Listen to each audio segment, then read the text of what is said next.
안녕하세요. 올데이 프로젝트입니다. It's my birthday! This is for all my ladies who don't get hyped enough. If you've been down wrong, then it's your song, so turn it up. 하지만 고인의 유족은 배우 김세론 씨가 자신의 자택에서 숨진 채 발견됐습니다. It's been a very long time. I've carried this moment with me. Let the past be the past till it's weightless.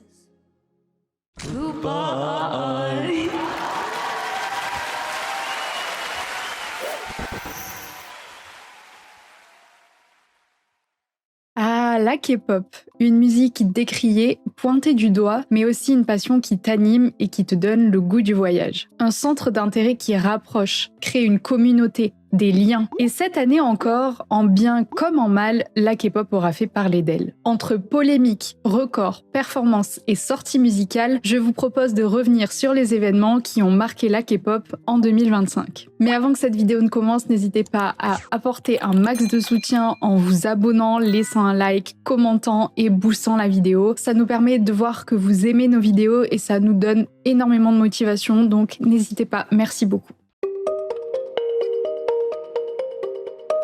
On commence tout doucement avec le mois de janvier qui a réservé quelques surprises aux fans. Les cérémonies de remise de prix qui ont débuté fin 2024 se poursuivent en ce début d'année 2025. Ce 4 janvier, c'était au tour des Golden Disc Awards, où de nombreux artistes ont été mis à l'honneur, notamment le groupe à instruments Day6, puisqu'ils ont obtenu 2 awards, dont celui du meilleur groupe band, ce qui montre leur puissance, même après 10 ans dans l'industrie. Évidemment, aespa a conservé sa place de leader pour l'année, en obtenant le plus grand prix de la soirée, celui de la chanson de l'année avec Supernova. Le même jour, le premier drama de l'année démarre, et je vous laisse deviner qui l'a initié.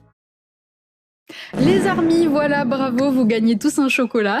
Taeyang, du groupe Big Bang, a été interviewé par le média CNN le 1er janvier pour parler de sa carrière et de ses désirs pour l'avenir. Lors de celle-ci, il dira « Heureusement, nous avons pu ouvrir des portes vers les marchés mondiaux pour de nombreux groupes de K-pop qui sont venus après nous. Aujourd'hui, ces artistes peuvent se produire sur des scènes internationales, tout en insistant dans son discours sur le fait que Big Bang n'avait pas tous les honneurs de cette expansion, mais y ont participé ne serait-ce qu'un peu grâce à leur travail acharné. Et cela n'a pas plu aux ARMY qui ont estimé que Taeyang s'attribuait un mérite qui revient, selon eux, exclusivement à BTS. À la suite de l'interview, ils ont donc envahi le compte Instagram de Taeyang de nombreux commentaires critiques en insistant sur le fait que BTS ont paved the way, tout en venant remettre en cause la légitimité des réussites de Big Bang, notamment à cause des controverses qui ont touché le groupe avec les membres T.O.P et Seungri. Bref, une guéguerre d'ego qui ne sert absolument à rien, tant les deux groupes ont été les leaders de leur génération, mais également un moteur d'expansion de la K-pop dans le monde à leur manière. Le 6 janvier, quelques jours avant le grand événement qu'est le SM Town, un concert annuel rassemblant tous les artistes de la SM Entertainment, enfin, sur le papier, l'agence annonce que Wendy de Red Velvet ne sera pas présente aux côtés des autres membres pour des raisons personnelles. Taeyeon du légendaire groupe Girls' Generation avait également annoncé son absence du concert à la fin de l'année 2024. Sauf que les deux artistes se sont ensuite exprimés sur Bubble et on apprendra qu'il ne s'agit pas d'une simple absence. Wendy révélera que la discussion avec l'agence avait eu lieu il y a plus d'un mois, mais que l'annonce a été faite au dernier moment, causant aux fans une certaine déception. Taeyeon sera quant à elle un peu plus accusatrice, et a raison, puisqu'elle dira qu'elle avait hâte de performer sur scène,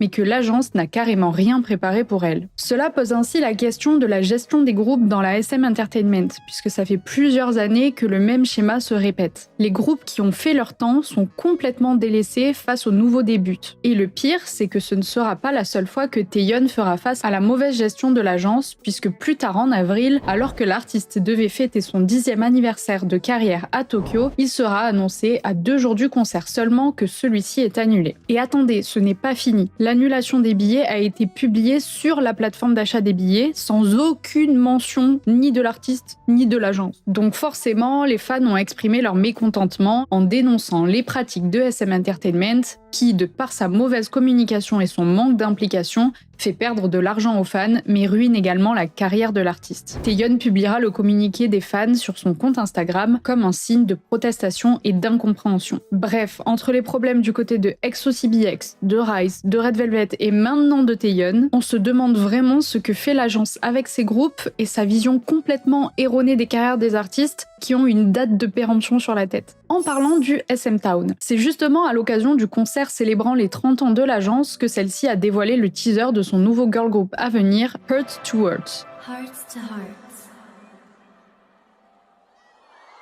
Le nouveau groupe de 8 membres et petite sœur de aespa était très attendu et débutera en février, et nous verrons plus tard dans le Rewind qu'elles ont été très vite couronnées de succès. Lors du Rewind de l'année dernière, je vous avais déjà parlé du retour de GFriend pour leurs 10 ans de carrière en janvier 2025. Eh bien, elles sont en effet revenues le 13 janvier avec un album spécial intitulé Season of Memories et la chanson titre du même nom. Et je pense que tous les fans étaient ravis de les voir rassemblés de nouveau, car on se souvient de l'immense douleur de leur disband en 2021 qui nous a tous laissés détruits, surtout sans aucun signe avant-coureur alors qu'elles étaient à l'apogée de leur carrière. Dans un même temps, elles ont réalisé un Asia Tour passant par Séoul, le Japon, la Chine et Taïwan. Voilà l'info que personne n'attendait mais dont il fallait parler tellement elle est trop cool. Le 14 janvier, Lisa de Blackpink a rendu visite aux candidats de la Star Academy pour discuter avec eux, leur parler de sa carrière dans la K-pop et leur donner des petits conseils pour leur futur dans la musique. Ils ont également réalisé un mini challenge de danse sur Moonlit Floor. C'était très mignon à regarder et c'est surtout une fierté en tant que Français de se dire que notre pays attire les artistes de K-pop, car même si l'émission avait l'habitude d'inviter des stars internationales pour des prestations spectaculaires, ces dernières années, c'était surtout des célébrités françaises qui étaient présentes. Mais Lisa a été une très belle surprise et l'engouement sur les réseaux sociaux n'a pas tardé à se faire sentir. Encore une nouvelle incroyable qu'on n'avait pas su prédire, je crois qu'on va commencer à laisser tomber notre carrière de voyance. Le 17 janvier, plusieurs médias sud-coréens ont annoncé que la membre de ITZY, Yeji, se préparait à débuter en solo, et un peu plus tard, c'est JYP Entertainment qui a confirmé l'information. C'est quand même un événement étant donné que les membres de ITZY sont connus pour être très talentueuses et que Yeji est la toute première à commencer sa carrière solo. Hair sortira le 10 mars avec un album du même nom et 4 chansons exclusives. La chanson est vraiment trop cool et lui correspond super bien, et perso ma préférée de l'album c'est 258, donc je vous conseille d'aller l'écouter après cette vidéo si vous ne l'avez jamais fait. Le 19 janvier, le groupe à instruments Exdinary Heroes a gagné son premier descente pour le Grand Prix de la performance band de l'année à Macao en Chine. Bon ok, c'est pas une remise de prix coréenne, vous allez dire que je fais ce rewind juste pour parler de mes groupes préférés et vous avez raison, mais n'empêche que c'est le tout premier band de 4ème génération à recevoir un descent et le 3e boy group après Stray Kids et 80s, donc je suis trop fière d'eux. Après Lisa et Rosé qui ont fait trembler le monde avec leur sortie musicale et leur collaboration incroyable, c'est au tour de Jennie et Jisoo d'annoncer la sortie de leurs albums et comeback en solo. D'abord, le 21 janvier, Jennie annoncera la sortie de Ruby, son premier album studio en mars. L'album comprend 15 titres, notamment des collaborations avec Dua Lipa et Doechii, mais aussi une exploration de nombreux genres musicaux soutenus par des tracks fortes comme Like Jennie ou encore Mantra. Ce fut un succès autant commercial que critique, tellement le projet est fort en proposition et super bien construit. Dans la foulée, elle annoncera une date solo au Zénith de Paris à une semaine du concert, dans le cadre de son Ruby Experience Tour. Une mini-tournée déjà commencée et passant par Los Angeles, New York et Séoul avant de s'achever en France le vendredi 21 mars 2025. Peu de temps après, le 27 janvier, Jisoo, qui avait révélé vouloir se concentrer sur sa carrière d'actrice et élaborer un joli portfolio de rôles sur petit écran, annonce elle aussi son album Amortage pour le 14 février, porté par la chanson titre Earthquake, qui lui sied à merveille. Je trouve vraiment que les solos vont super bien aux membres de Blackpink et qu'elles rayonnent. Le 23 janvier a eu lieu le concert annuel du Gala des pièces jaunes. J'ai plus envie d'en parler du coup de ça. Une chose est sûre, c'est que cela montre bien l'influence toujours grandissante de la K-pop dans le monde, puisque depuis plusieurs années, on voit que les artistes de K-pop ont intégré la line-up de ce genre d'événement, et que surtout la vente de places se conclut par des sold-out. Du coup, les 20 000 places de Bercy ne suffisaient plus, et cette année, il fallait viser plus grand, à savoir Paris La Défense Arena, qui contient 40 000 places, et qui est quand même la plus grande salle de spectacle d'Europe. Oui, rien que ça. Cette année n'a pas fait exception, et on a pu de nouveau voir des artistes de K-pop intégrer la line-up, à savoir G-Dragon, G-Dragon, Taeyang, Rosé et J-Hope. Je crois que vous vous rendez pas compte de la liste d'invités phénoménaux parce que rassembler à la fois BTS, Blackpink et Big Bang sur une même scène, c'est juste inimaginable. Bref, les performances étaient folles. On a quand même eu droit à Eyes, Nose, Lips en live, Power, un duo de choc entre G-Dragon et Taeyang, le fameux Apate en live au milieu du public, et surtout, pardon, mais les fanchants sur Mic Drop pendant la performance de J-Hope étaient tellement impressionnants qu'ils en ont parlé jusqu'en Corée du Sud.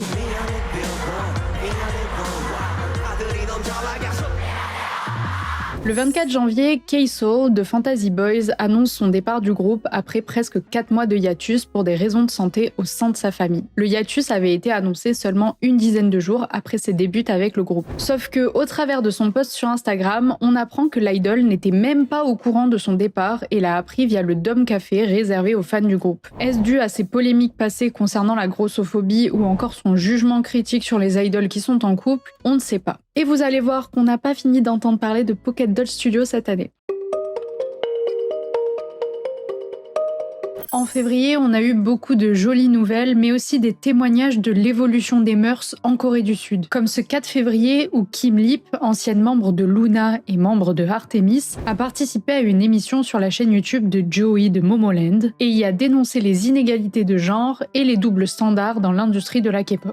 Elle a exprimé son avis sur la pression que subissent les idoles féminines en soulignant qu'elles sont souvent jugées plus sévèrement que leurs homologues masculins. Elle a aussi ajouté que si elle avait eu le choix, elle aurait aimé être une idole masculine car ils ont plus de liberté dans leur comportement et expression. Que dire de plus à part qu'elle a dit les termes? Pour bien continuer dans le mois de février, quoi de mieux que l'annonce d'un World Tour et pas de n'importe qui mais bien de Blackpink. Attention, le groupe a annoncé sa tournée mondiale sur ses réseaux sociaux avec notamment une date à Paris le 2 août. Et fin février, ils annonceront même de nouvelles dates au vu de l'extrême demande avec l'ajout du 3 août pour Paris. Des vidéos promotionnelles vont être postées et nous aurons même le droit en mai au titre du World Tour nommé Deadline. Mais le problème avec Blackpink, c'est qu'on n'a pas eu de comeback depuis Born Pink en 2022 et que toutes les membres semblaient prendre la voie des solos. Les fans se sont alors demandé quelle était la plus-value d'un nouveau concert s'il n'y avait aucun nouvel album et aucune nouvelle sortie musicale. Le climax de la blague, c'est que le 23 juin, YG a annoncé que le nouveau single exclusif de Blackpink serait interprété pour la première fois lors du premier concert du groupe à Goyang le 5 juillet. Ok donc, un seul single, dévoilé le jour du concert, mais qu'en est-il de l'album? Pourquoi faire ça? Tout ce que je peux dire, c'est bon courage aux fans de Blackpink qui doivent endurer tout ça et qui ont dû payer un rein, je suis de tout cœur avec vous. Toujours dans la suite des tournées mondiales, et vous verrez que 2025 n'est pas en reste, G-Dragon a annoncé son nouveau World Tour le 6 février avec un poster sur ses réseaux sociaux. Je ne vais pas essayer de prononcer le titre de cette tournée, mais il s'agit de sa première depuis 2017, soit 7 ans. Le même jour, New Jeans annonce leur nouveau nom de groupe NJZ, sûrement pour pallier aux droits d'auteur de leur ancien, sachant que l'affaire avec leur agence Adore n'avait toujours pas été réglée et qu'elles allaient performer à Hong Kong fin mars, où elles ont d'ailleurs dévoilé une toute nouvelle chanson. En plus d'un rebranding de leur nom, elles ont également posté des photos concept absolument divines et montrant bien leur volonté d'avancer avec leur propre libre arbitre. Le tribunal du district central de Séoul a ensuite accédé à la demande d'injonction d'Adore interdisant aux membres de New Jeans de mener des activités indépendantes et leur demandant même de payer une amende pour chaque activité réalisée indépendamment sous le nom de NJZ. Les membres ont donc annoncé un hiatus indéterminé dans un même temps et vous verrez beaucoup plus tard que cette affaire va encore avoir des rebondissements, donc je vous laisse rester jusqu'à la fin du rewind pour voir à quel point ce groupe est un gâchis énorme pour l'industrie. IVE va continuer de péter tous les scores cette année en obtenant le 5e Perfect All Kill de sa carrière avec Rebel Heart. Pour rappel, un Perfect All Kill signifie d'avoir sa chanson placée numéro 1 dans tous les charts coréens en temps réel. Et c'est pas rien du tout. Les artistes qui y arrivent sont notamment les grands noms de l'industrie qui ont su marquer leur public au milieu de toute cette concurrence. En plus, avec Rebel Heart, IVE a également réalisé une triple couronne, se classant numéro 1 pendant 3 semaines consécutives sur M Countdown et Inkigayo. Le groupe a remporté 9 trophées d'émissions musicales grâce à cette chanson. On reste chez Starship, puisque le 11 février, des photos pré-début du prochain girl group de l'agence ont beaucoup fait réagir. En effet, le groupe de 5 membres décrit comme les petites sœurs de IVE et nommé Kiki, ça sonne très cheap en français, je vous l'accorde, possède de très jolis visuels que les Coréens adorent. Le 16 février, le groupe a dévoilé son single de pré-début I Do Me Xiaomi, et le moins qu'on puisse dire, c'est qu'elles étaient très attendues. Elles ont suscité beaucoup de réactions positives, et ont même gagné leur première win à Show Music Core le 5 avril avec un single de pré-début. Le 24 mars, elles ont sorti leur premier opus qui comprend leur chanson de pré-début mais aussi leur title, BTJ. Le même jour, Unicorn est de retour et je parle bien de Kai. En effet, après 1 an et 9 mois de service militaire, il a réalisé un livestream nommé Happily Ever After pour parler de son expérience à l'armée, de ses projets futurs et reconnecter avec les XOL. Le 12 février, Olivia March, la grande sœur de Daniel, membre de New Jeans, a publié son EP Meanwhile et a ainsi réalisé une listening party à Hongdae, à comprendre littéralement comme une soirée d'écoute durant laquelle elle interprète ses chansons au public. Alors qu'elle s'apprête à chanter Ditto, l'un des tubes majeurs de New Jeans, une deuxième voix se fait entendre et sa petite sœur Danielle arrive sur scène pour lui apporter un bouquet de fleurs. À ce jour, je ne sais toujours pas si c'était une surprise ou si c'était prévu, mais étant donné qu'elles en ont profité pour dévoiler leur chanson commune Interstellar, je pense que c'était préparé. Personnellement, j'adore ce moment, il me met du baume au cœur, surtout dans le climat auquel New Jeans est confronté dernièrement. L'année 2025 est une année heureuse pour TXT qui ont enfin été récompensés avec un D5, 6 ans après leur début aux Anteo Music Awards. C'est lors de la première soirée le 15 février qu'elle a décerné TXT comme gagnant du D5 Best Performance. Le groupe remportera aussi le prix du Top Touring Artist et Yeonjun obtiendra en solo le prix du Global Artist. Et j'ai juste envie de dire, il était temps, parce que je pensais qu'ils avaient au moins 70 D5 dans leur poche, au vu de leur talent et de leur discographie, mais pas du tout. Bon, malheureusement, l'année ne peut pas être faite que de bonnes nouvelles, et c'est l'harcèlement envers le Séraphim qui, lui, ne s'est pas estompé, puisque le 23 février, elles sont accusées de plagiat. En effet, à cette période, le Séraphim était en train de dévoiler des teasers, notamment des concepts photos et vidéos pour leur nouvel album et leur title track du même nom, Hot. Premièrement, la couverture de l'album où Chaewon arbore le titre Hot comme brûlé par le soleil sur le torse et la photo de groupe avec les lyrics de la chanson ont fait face à des accusations de plagiat avec les photos concept de Sabrina Carpenter et son titre Espresso. Au final, beaucoup d'internautes ont souligné que la photo de Sabrina Carpenter avait été modifiée pour y ajouter un texte de la même police que pour le concept de Le Séraphim, uniquement à des fins malveillantes. Leurs détracteurs ne s'en sont pas arrêtés là puisque c'est également le teaser Born Fire qui a fait l'objet de critiques étant jugé trop ressemblant à une pub Mugler. Les fans de Le Séraphim ont alors pris la parole pour défendre le groupe et dénoncer le montage et les actes malveillants destinés à porter préjudice au groupe. Et on finit le mois de février malheureusement avec une mauvaise nouvelle, puisque le 26 février, IST Entertainment a annoncé le départ des membres de Weekly suite à l'expiration de leur contrat. C'était déjà The Boys qui avait quitté l'agence en 2024, puis les membres de Victon, perdant ainsi la totalité de ces groupes, puisque Adbo annoncera également sa séparation en décembre. Même si IST n'est pas vraiment un exemple en termes d'agence, je trouve quand même que ça souligne à quel point la compétition est ardue entre les groupes de K-pop, car chacun de ces groupes ont au moins une musique qui a fait le buzz et qu'on a tous entendu, mais malgré ça, leur popularité ne s'est pas étendue plus que ça à travers le temps, jusqu'à mener à leur disband.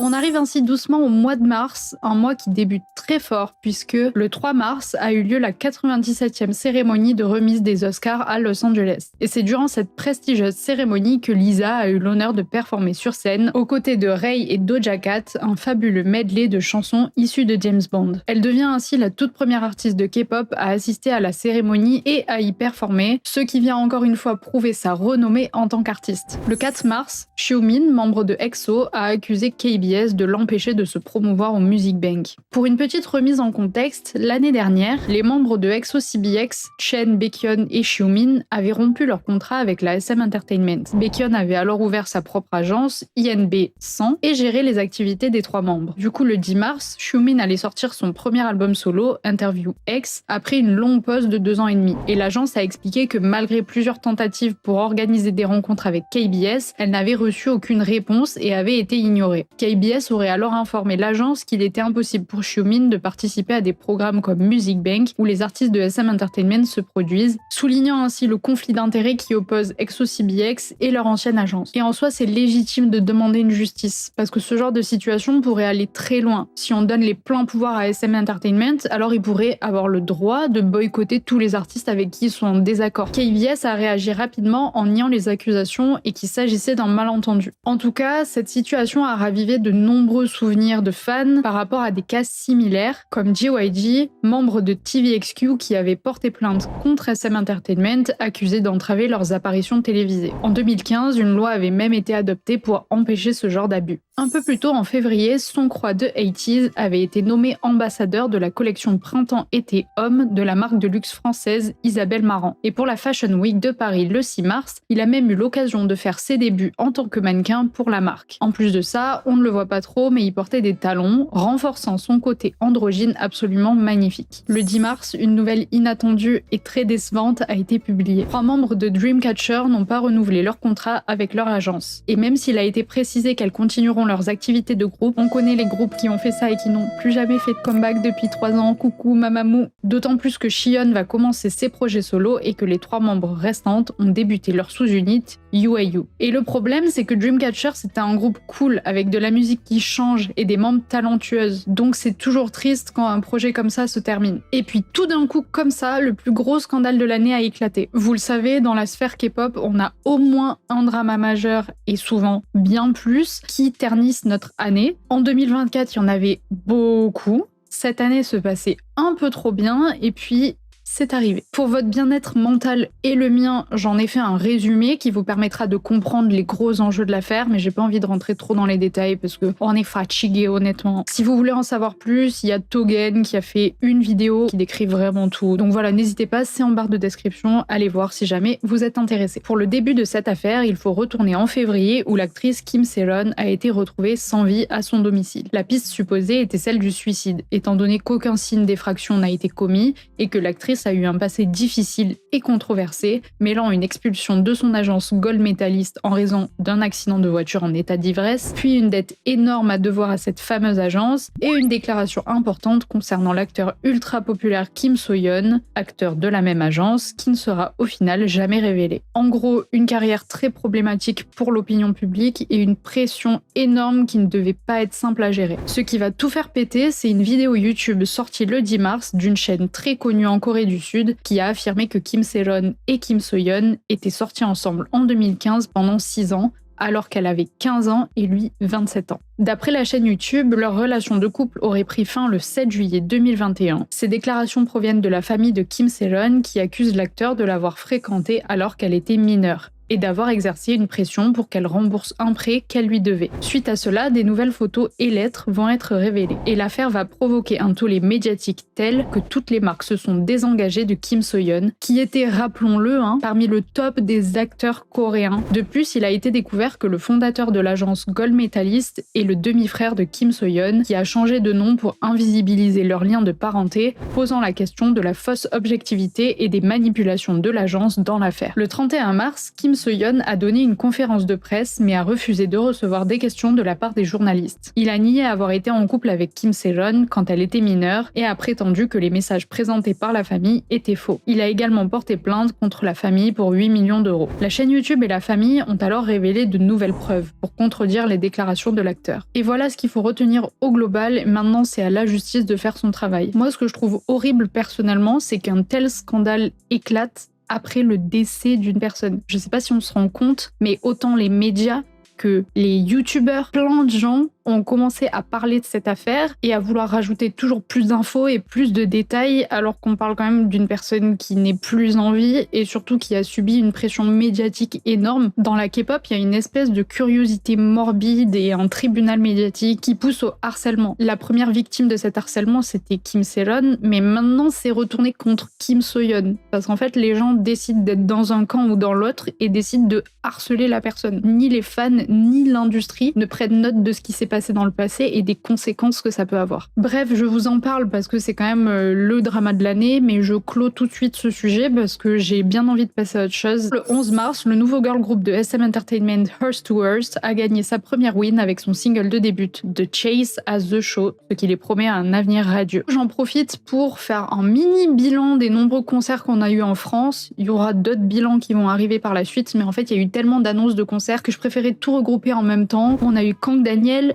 Big Ocean, Pourquoi ça qui a été annulé puis reporté en octobre, CYX qui au final a été annulé mais on en parle quand même, Enhypen, Chiayuchi, One Pact, The Rose, Baekhyun, N-Flying, G-Dragon, en sachant qu'on a déjà eu TXT, aespa, Kiss of Life, P1 Harmony, Taemin, Stray Kids, 80s, Blackpink, bref, c'est énorme, je sais pas si vous vous rendez compte. Avant, il fallait pleurer pour avoir un seul concert dans toute l'Europe. Maintenant, on en a tellement qu'on est obligé de vendre un rein pour essayer d'assister au concert de nos favoris. Moi, je trouve que c'est un peu trop, j'arrive plus à suivre, mais bon, on va pas s'en plaindre. Hein. Le 18 mars, Yiren, membre de Everglow, a avoué sur Bubble n'avoir jamais été payé par son agence. J'adore la scène, mais je n'ai aucun revenu. Mais je ne veux pas abandonner cette carrière. En sachant que Everglow a fait ses débuts en 2019, faisant de Yiren une idole avec 6 ans de carrière, et que c'est quand même un groupe assez reconnu, avec plusieurs comebacks à son actif et des tournées mondiales, c'est extrêmement grave. Lorsqu'un fan lui expliquera qu'il peine à croire qu'il n'y ait pas eu d'accord sur le salaire, Yiren dira « Depuis mes débuts jusqu'à maintenant, pas une seule fois. Je suis une travailleuse sans salaire. » Et malheureusement, cette situation n'est même pas choquante, puisque c'est devenu monnaie courante dans cette industrie. Les fans se sont alors indignés et estiment que le succès du groupe aurait dû générer suffisamment de revenus pour que les membres soient payés. Certains réclament des explications à l'agence d'Everglow, UA Entertainment,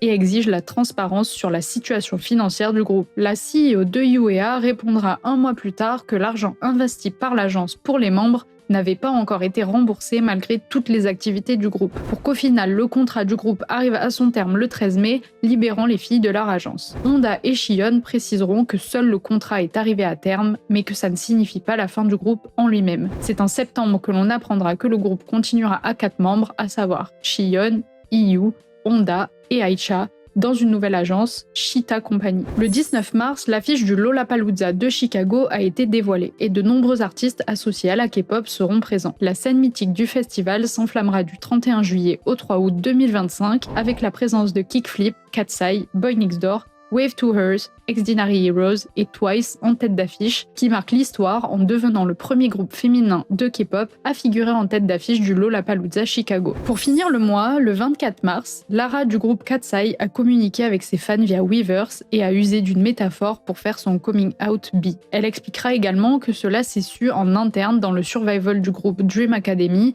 et qu'elle a eu très peur pour sa carrière. Comme on le sait, la Corée du Sud n'est pas vraiment connue pour son ouverture d'esprit et est un pays très conservateur. Donc cela fait plaisir de voir des artistes issus de l'industrie coréenne mais tournés vers l'international bousculer un peu les règles établies. Et c'est ce qu'on espérait d'ailleurs de ces artistes. Le 6 juin, Megan, membre du même groupe, fera également son coming out dans un live Weverse. Le 1er avril, Ten du groupe NCT a obtenu sa première victoire en solo à The Show, ce qui est une récompense prometteuse pour la suite de sa carrière. Pour son 31e anniversaire, il a été annoncé que le Dream Concert réalisera son tout premier World Tour durant 2025. Pour ceux qui ne connaissent pas, le Dream Concert, c'est un des plus grands concerts de K-pop en Corée du Sud, réunissant de nombreux artistes populaires et émergents pour performer sur scène depuis 1995. C'est l'événement qui est un peu attendu par tous les fans de K-pop et on rêve tous d'y aller un jour parce que généralement les line-up comprennent tous les artistes émergents du moment. Et donc là, avoir un World Tour, c'est clairement un rêve. L'une des premières dates à avoir été confirmée est celle de Hainan, en Chine, le 26 septembre, marquant le premier concert majeur de K-pop en Chine depuis les restrictions de la vague coréenne en 2016. Mais malheureusement, le concert sera reporté plusieurs fois sans nouvelle date ni explication supplémentaire. On peut donc supposer que les restrictions imposées par la Chine sur l'exportation de la culture coréenne sont donc toujours en vigueur. Le 22 novembre, un concert est néanmoins prévu à Abu Dhabi, marquant encore plus l'ampleur de l'événement puisque les concerts de K-pop se font rares aux Émirats Arabes Unis. On peut y retrouver 80s, Triple S ou encore des membres de Seventeen, Idol ou Red Velvet. Néanmoins, aucune autre date n'a été annoncée, enfin à ma connaissance, parce que j'ai trouvé ça tellement difficile déjà de trouver la seule date qui existe à Abu Dhabi. Et du coup, pour trouver d'autres dates, c'est impossible de trouver. Donc je comprends pas si c'est la promotion de l'événement qui a été mal faite ou si juste ils ont pas réussi à s'organiser et à trouver des dates dans les pays. Mais en tout cas, je trouve que c'est un flop extrême pour un événement de cette ampleur, d'annoncer comme ça une tournée mondiale que tout le monde rêvait d'avoir, pour au final ne pas respecter ses engagements. Enfin, je trouve ça très très surprenant quand même. Le 2 avril, un autre gros scandale a éclaté. Kiss of Life ont réalisé un live pour l'anniversaire d'une de leurs membres, Julie, qui avait pour thème hip-hop old school. Les membres se sont alors imprégnés du thème puisque leur coiffure, tenue mais aussi attitude était influencée par la culture afro-américaine. Sauf que ça se basait sur des clichés touchant des communautés souvent réprimées, perçues par le public comme de l'appropriation culturelle. Belle notamment est apparue dans un look inspiré de la culture cholo, une sous-culture latino, et s'est elle-même surnommée Taco Bell. Les membres portaient des chaînes surdimensionnées, des casquettes snapback, des tresses africaines et de grandes boucles d'oreilles créoles. Elle parlait également avec un accent suscitant les critiques des fans qui estimaient qu'elle se moquait de la culture noire. En conséquence, les réseaux sociaux du groupe ont enregistré une perte massive d'abonnés, mais cela a aussi engendré la fermeture de nombreuses fanbases. Les fans ont estimé que de par leur âge, mais aussi leurs origines dépassant les frontières, les membres ne peuvent pas jouer la carte de l'ignorance. De plus, malgré des excuses manuscrites et orales,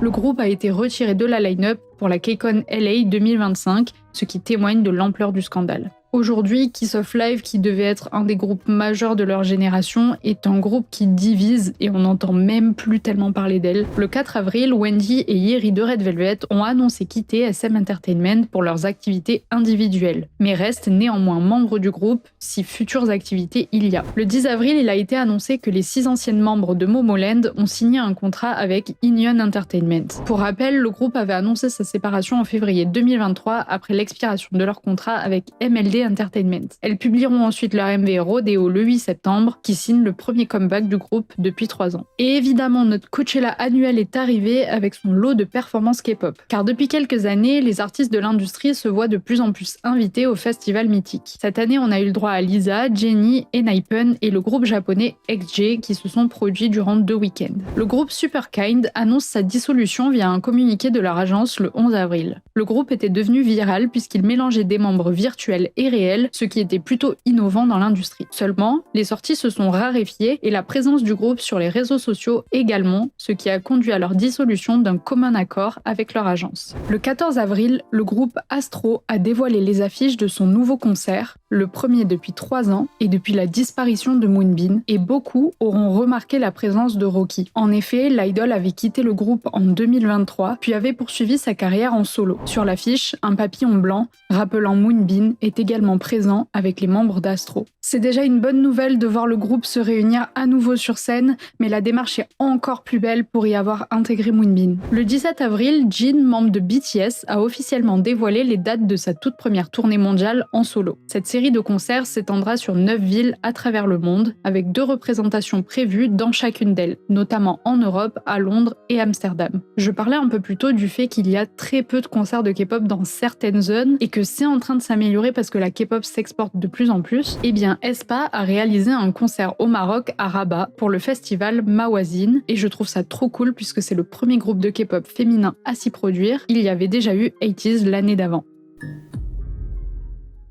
C'est la fin de cette première partie de vidéo. Il y en aura normalement 3 sur la chaîne parce que je vais éviter de faire des vidéos trop longues et même pour moi qui dois tout monter en très peu de temps, ça m'arrange plus comme ça. Donc n'hésitez pas à nous dire si vous avez aimé cette première partie et je vous invite donc à rester connectés puisque dans les semaines qui arrivent, il y aura les 2 autres vidéos de ce rewind. Donc je vous donne rendez-vous la semaine prochaine.